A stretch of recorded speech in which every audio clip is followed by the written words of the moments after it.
be depicted.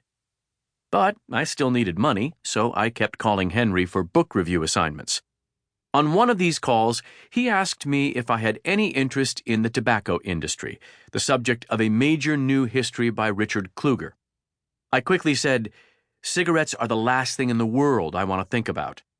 To this, Henry even more quickly replied, "Therefore, you must write about them." This was my first lesson from Henry, and it remains the most important one. After smoking throughout my 20s, I'd succeeded in quitting for 2 years in my early 30s. But when I was assigned the post office piece and became terrified of picking up the phone and introducing myself as a New Yorker journalist, I'd taken up the habit again. In the years since then, I'd managed to think of myself as a non-smoker, or at least as a person so firmly resolved to quit again that I might as well already have been a non-smoker, even as I continued to smoke. My state of mind was like a quantum wave function in which I could be totally a smoker, but also totally not a smoker, so long as I never took measure of myself. And it was instantly clear to me that writing about cigarettes would force me to take my measure. This is what essays do.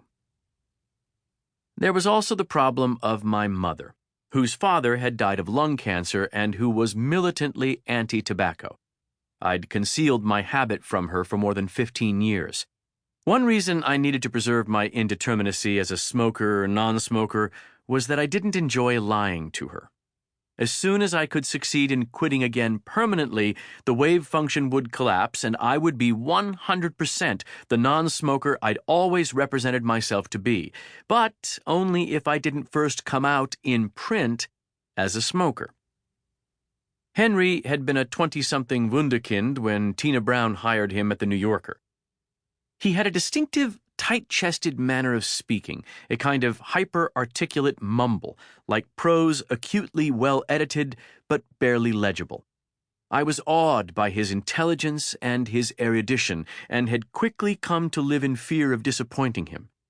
His passionate emphasis in "therefore you must write about them," he was the only speaker I knew who could get away with the stressed initial "therefore" and the imperative "must," allowed me to hope that I'd registered in his consciousness in some small way.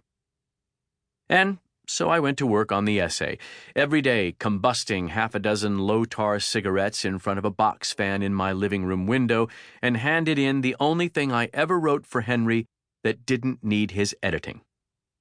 I don't remember how my mother got her hands on the essay, or how she conveyed to me her deep sense of betrayal, whether by letter or in a phone call, but I do remember that she then didn't communicate with me for 6 weeks, by a wide margin the longest she ever went silent on me. It was exactly as I'd feared.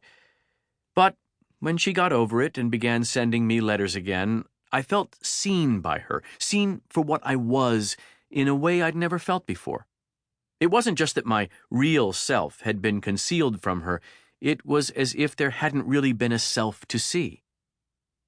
Kierkegaard in Either Or makes fun of the busy man, for whom busyness is a way of avoiding an honest self-reckoning. You might wake up in the night and realize that you're lonely in your marriage, or that you need to think about what your level of consumption is doing to the planet. But the next day you have a million little things to do, and the day after that you have another million things. As long as there's no end of little things, you never have to stop and confront the bigger questions. Writing or reading an essay isn't the only way to stop and ask yourself who you really are and what your life might mean, but it is one good way. And if you consider how laughably unbusy Kierkegaard's Copenhagen was compared with our own age, those subjective tweets and hasty blog posts don't seem so essayistic. They seem more like a means of avoiding what a real essay might force on us. We spend our days reading, on screens, stuff we'd never bother reading in a printed book, and bitch about how busy we are. I quit cigarettes for the second time in 1997, and then in 2002 for the final time.